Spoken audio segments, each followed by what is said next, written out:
Cari amici, ben ritrovati, nuova puntata di Viaggiando con l'Arte, la rubrica che vi porta a conoscere l'arte a 360 gradi nel territorio dell'Alto Trevigiano e del Basso Veltrino.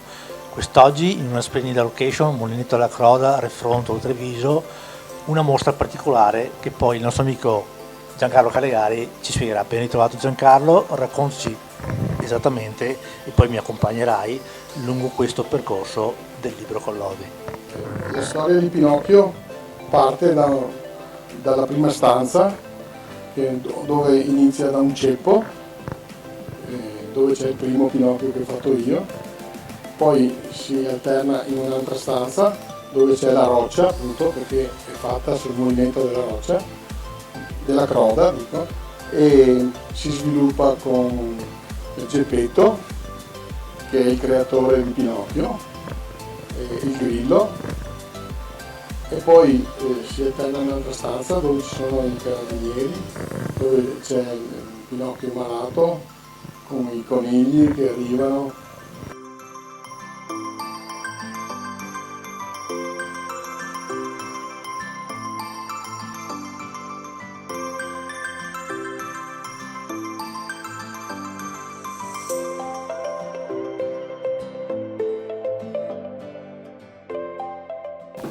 Quindi un percorso che va a raccontare praticamente la storia di Collodi. Che figura la storia di Collodi. Linealmente ho cercato di mettere le stanze in base alla descrizione del libro.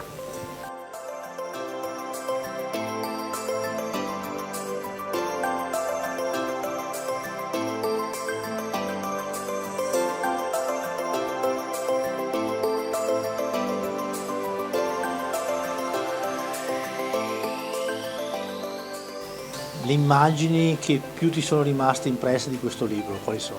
Che poi hai trasportato in questa mostra? Ma le immagini, sono tutte belle le immagini di Pinocchio, perché è una storia di un ragazzino che ne combina di tutti i colori, però che viene sempre salvato dalla fata, che come a dirti che la vita deve sempre andare avanti. Abbiamo visto anche che tu sei sempre al lavoro, hai sempre scalpellino e legno in mano. Come nasce la tua passione? Nasce per caso, penso, nasce forse dai nonni che avevano un'abilità anche loro di lavorare però sugli oggetti veri, perché una volta in campagna ci si costruiva tutto, però nasce un po' dalla fantasia, dalla curiosità. Ho cominciato a fare delle girandole, quelle che vanno col vento, e poi ho cominciato a fare i Pinocchi, il primo l'ho fatto tanti anni fa e dopo ho continuato così. È uno sfogo e anche per me è una liberazione fare un Pinocchio, mi rilassa.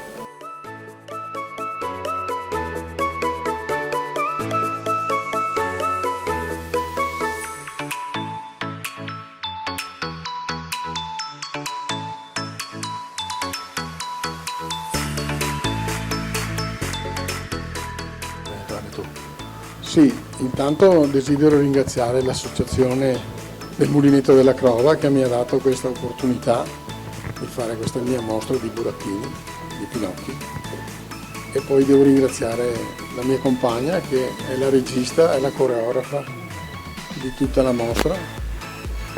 E ho tanto piacere di ringraziare soprattutto il pubblico che mi lascia le dediche scritte sul libro e i bambini che sono divertentissimi e è piaciuta moltissimo, insomma, ai bambini. E a proposito di bambini, hai 2 secondi anche te davanti alla telecamera, le date della mostra fino a quando possiamo venirvi a visitare. Invita tutti i telespettatori. Sì, grazie. Noi siamo qui fino al 28 maggio e quindi ho piacere di invitarvi tutti a vedere la mostra dei burattini.